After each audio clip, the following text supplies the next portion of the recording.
My name is Marion Weinzweig.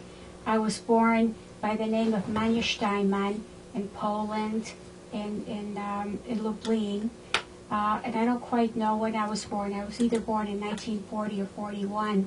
The reason I don't know when I was born was because my mother didn't survive, and then when my dad came to find me, the orphanage, he didn't really know when I was born, so they arbitrarily gave me a birth date in order to get a visa to come to Canada. But anyhow, going back, so I was the first child of my mom and dad's. They married in 39, and I was the only grandchild to my grandparents, who had eight children. And I was pampered and I was loved, and when I was born, a war had already broken out in Poland. So I guess because my mother and father knew that eventually they would have to give me away, they only taught me to speak Polish so I wouldn't be able to trip myself up. So I never, the only language we spoke in the house was Yiddish, and yet nobody spoke Yiddish to me, and only Polish. Then in 1942, around September, that's when the annihilation started where I lived. Although I was born in Lublin, my father had come from Apatov. So after my mother had me, they moved to Apatov, where my father's family lived. I forgot about this. Okay. It's still all right. Fine. Where my dad's family lived, and my father was worked in wheat, and he with his father and his brothers, like wheat mills, and so he had access to a lot of Gentiles. So he was able to have they were called Pritzem, a couple that were, it was like the feudal system. So it wasn't a farmer, but he was the head of a whole conglomerate of farms. And his wife came to see me. I found this out later on through aunts and uncles. The wife was childless, and she came to see me to see if she'd want to take me. And I guess I must have been anywhere between probably about 18 months, a year, 18 months. And I was told that when I saw her, it was as if though I had to live. I knew I needed to live, and I just left my mother and ran up to this woman and put my arms out to her. And she picked me up, and she liked me.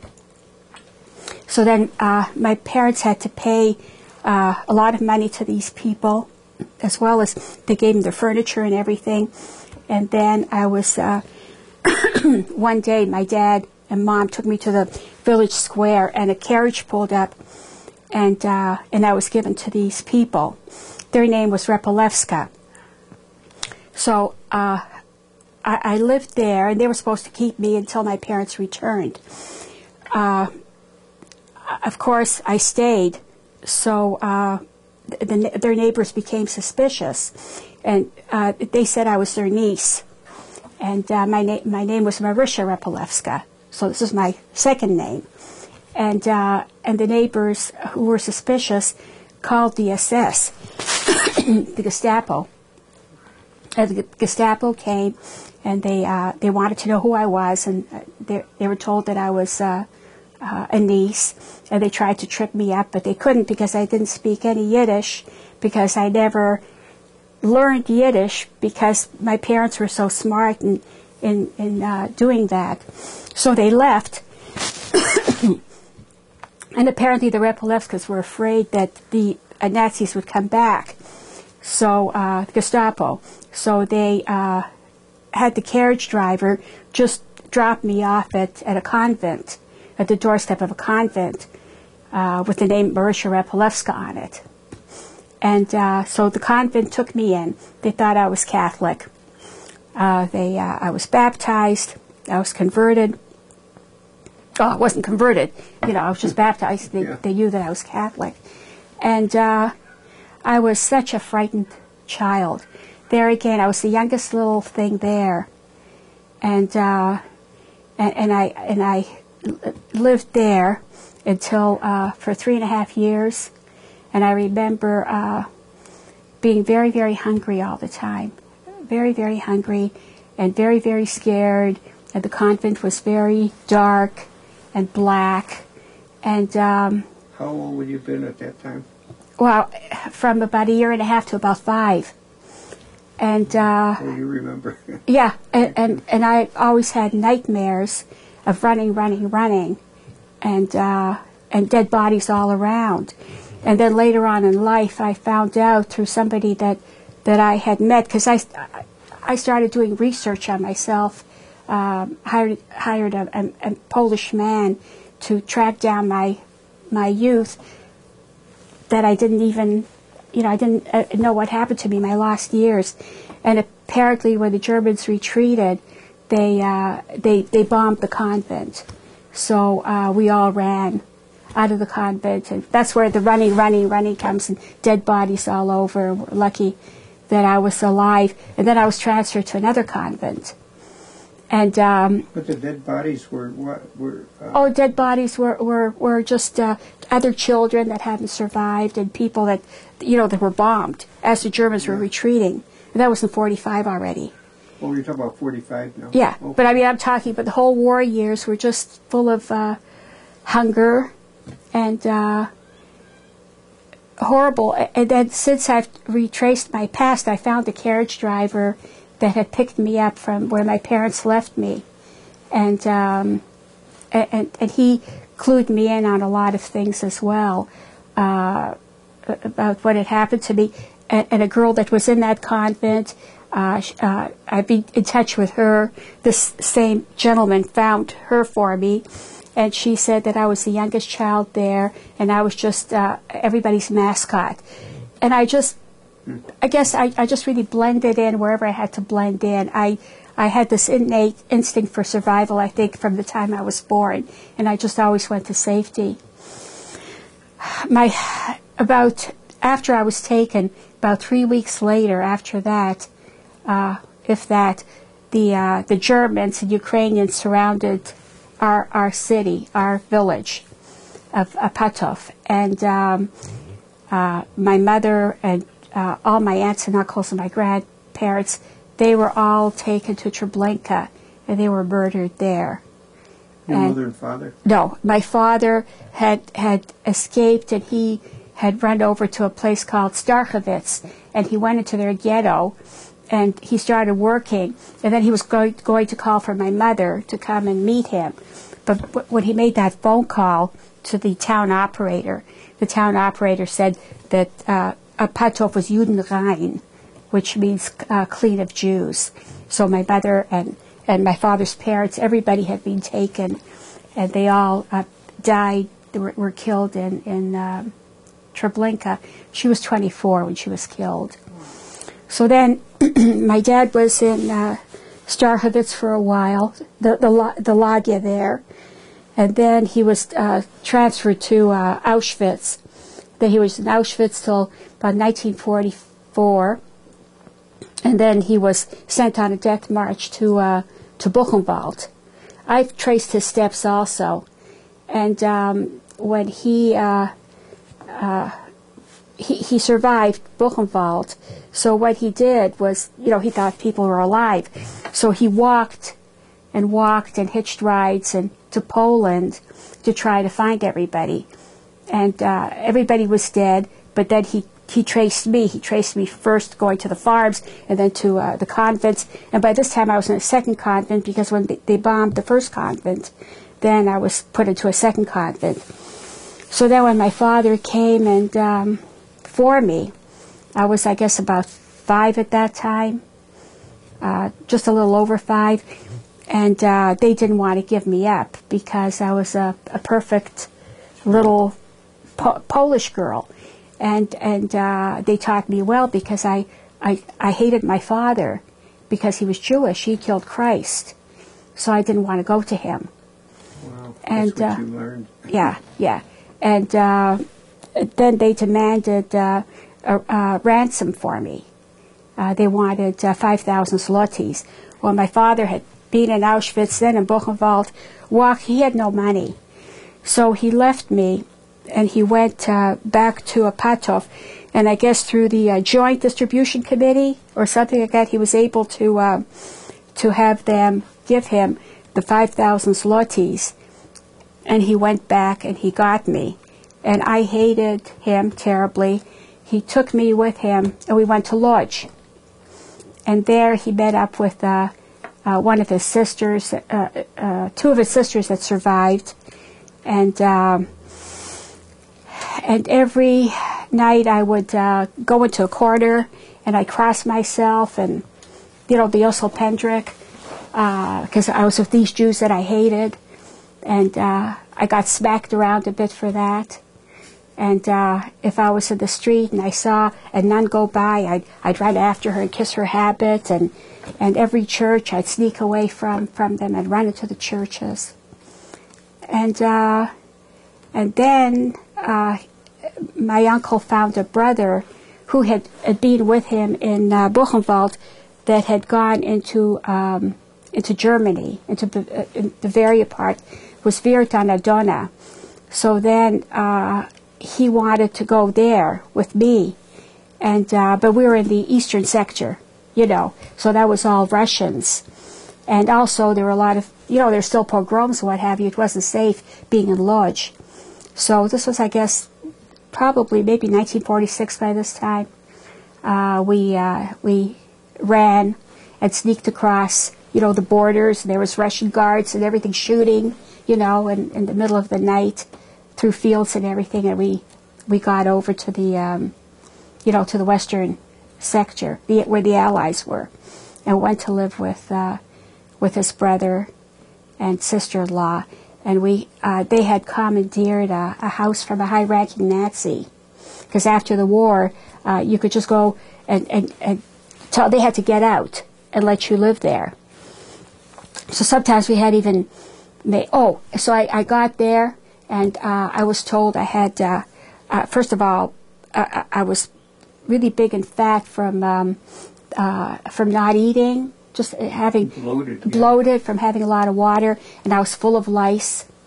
They shaved my head, and I was the only thing that was alive. Everything else, people were starting to have babies, but there was no little thing walking around like me. And there was constantly Jews coming and going to this house, because we were all refugees, and deported, and nobody had any place to live, and everybody was looking for everybody. And so people were constantly coming and going. It was like a halfway house for everybody. And I sort of pretty well raced myself, because all these people were shell-shocked. They were just, which you can't blame them. They had lost everything. They'd lost all their families and what have you. And all they did was talk about the war and where we were going, what we were doing. And I was just there among everybody, but really had nobody to look after me or care for me. So Polish was the first language, and then when my father picked me up, then it was Yiddish I started learning, and then we were in Germany, so then we started speaking German, and then we eventually got our visa to come to Canada. So we went to Toronto, my father and I, and the other aunts and uncles and everything, they went ahead of us. And so I was 8.5 years old by this time. I didn't know one word of English, and they placed me in kindergarten and had to start all over again. What, like age 6? No, 8.5. Oh, 8.5. Close to 9. Oh, wow. So that was my fourth language. But even after that, my father just somehow could not cope with having a child. He was just too shell-shocked. And so he tried to give me away all the time. So he gave me to foster homes, even in Canada. And that never worked out. And then eventually, his brother and sister-in-law took me in, and they kept me until I matured. But I never actually really had a home or a home of my own. I was never a child. You know, I never had a childhood. I never had a child. I learned to ride a bike at the age of 47. Wow. Yeah, never had a doll, never had anything. And then, of course, the people, the older survivors, they would say, well, you're not a survivor. What do you know? You know nothing. You were a child. You were lucky. That's not true, because the trauma on a child, which I've read after that, is horrible. It's worse, because at least they all knew where they were coming from and what was happening. I didn't know anything. I was just trying to survive. I found out not that long ago that I love these little donuts. I just absolutely am crazy about jelly-filled donuts. And the woman that I found that was in the same convent as me, because I started going to, about 15 years ago, I started going to these International Child Survivors conferences. And I found one girl that was in a convent that I was in, and she's 4 years older than me, so she has memory.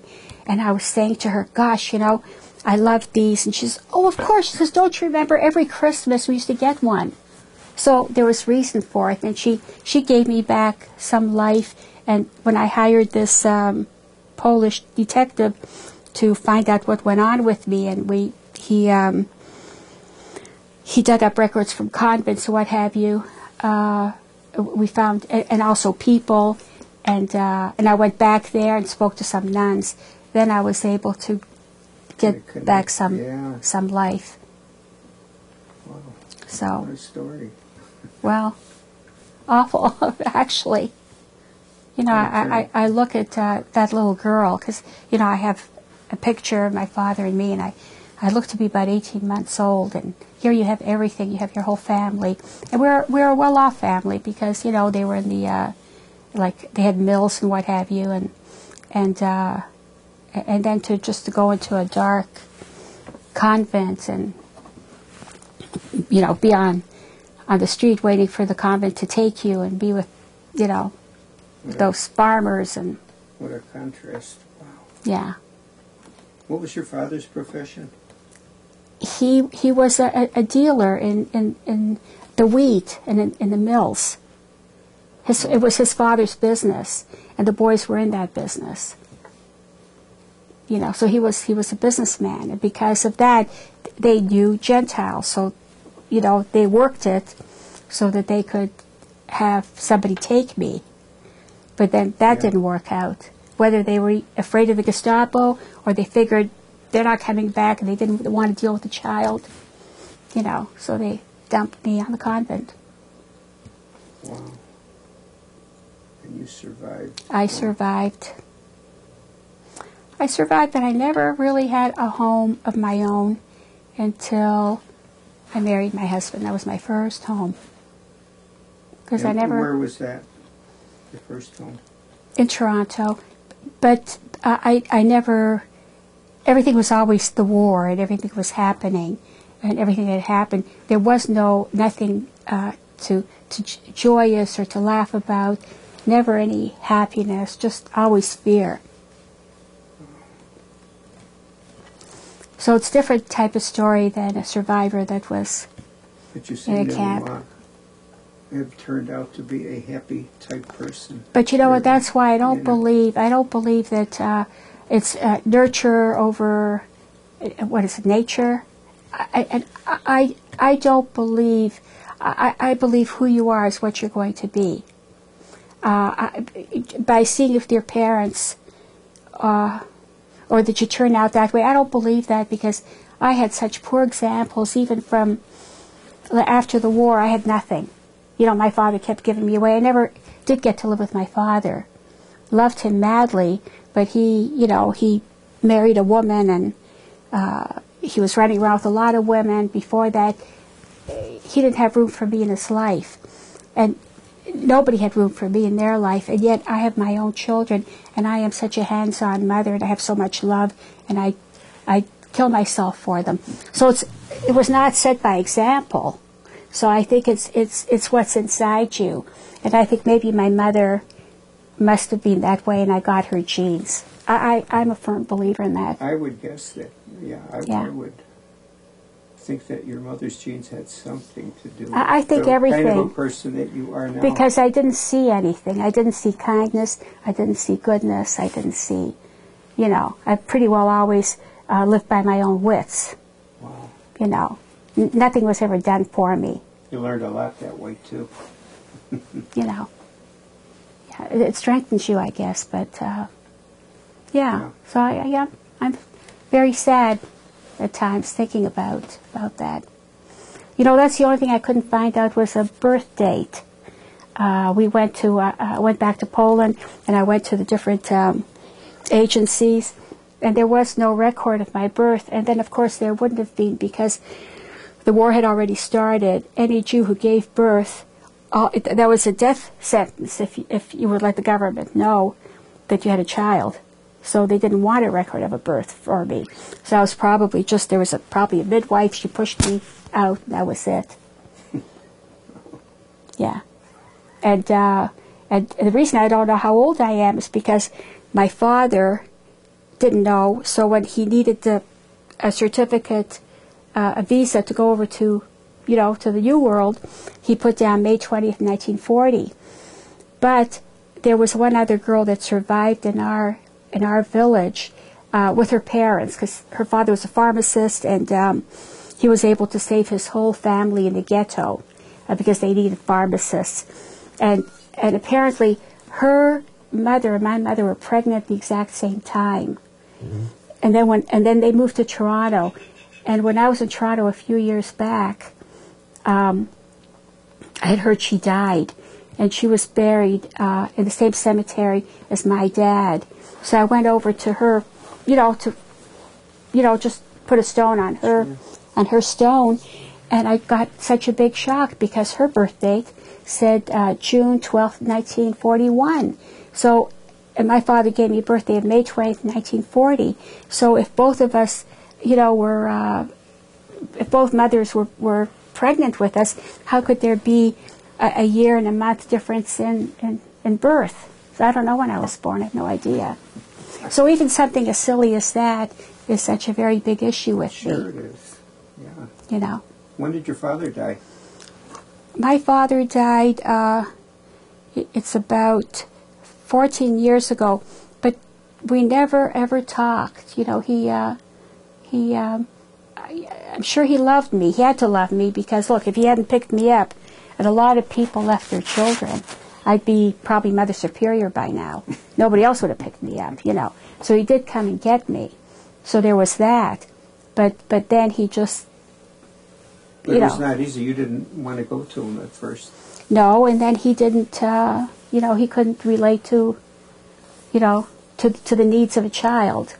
Yeah. So we never did talk. And as I've aged, now I wish that I just would have taken him by the shoulders and sat him down and said, you're going to talk to me. We're going to have this out, instead of pride and hurt. And that would have been wonderful. Wonderful. But unfortunately, you get smart too old. Smart too soon.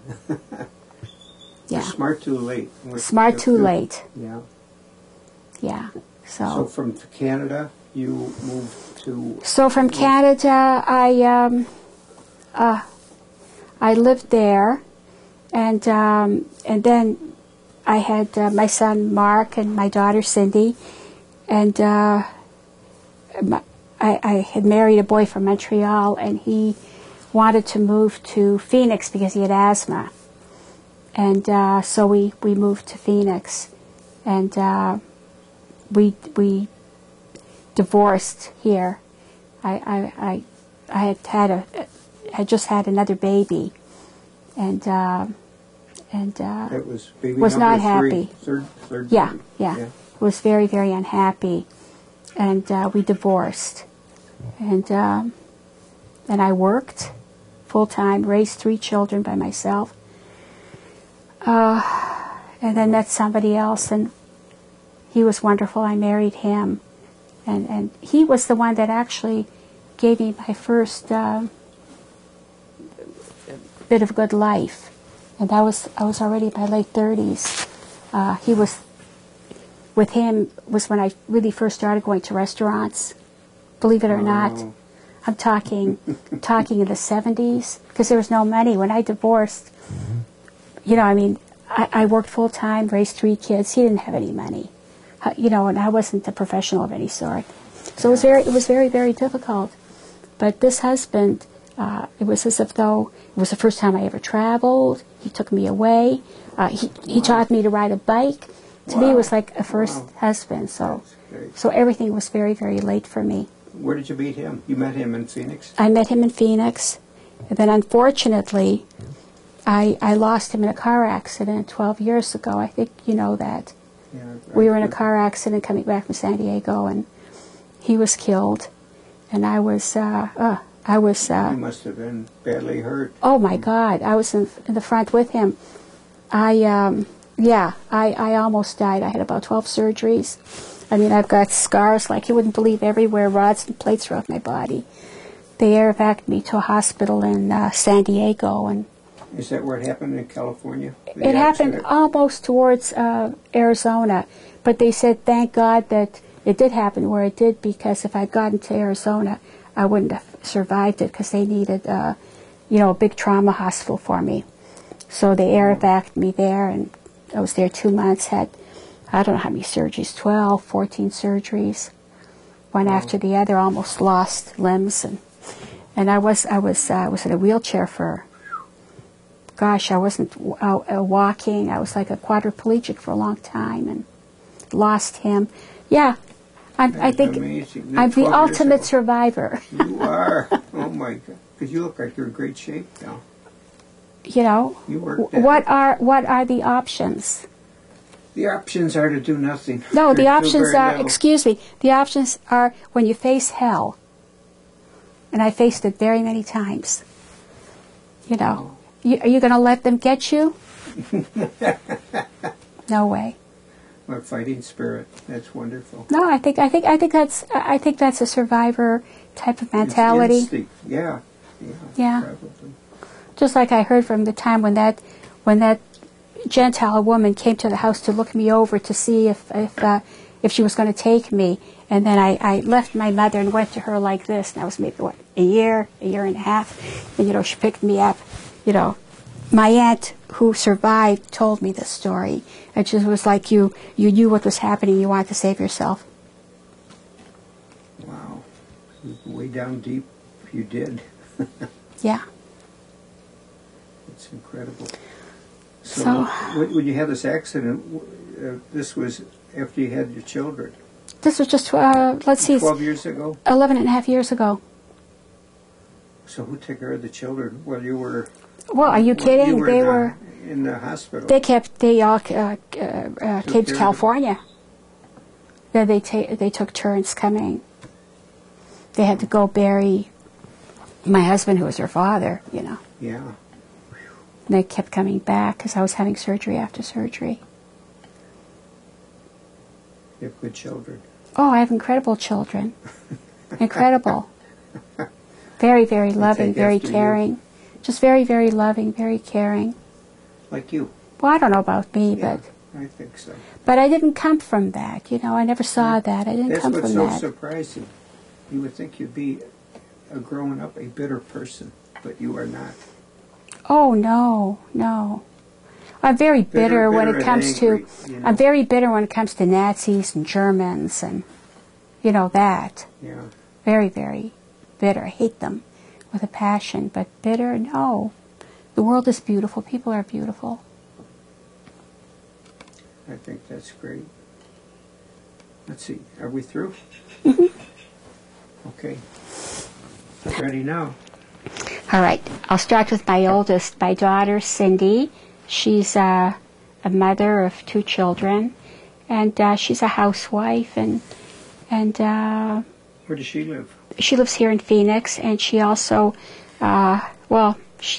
she started a graduate program, but she's not finished with it, so I don't think she'll probably go back. But she's a great human being and a great person.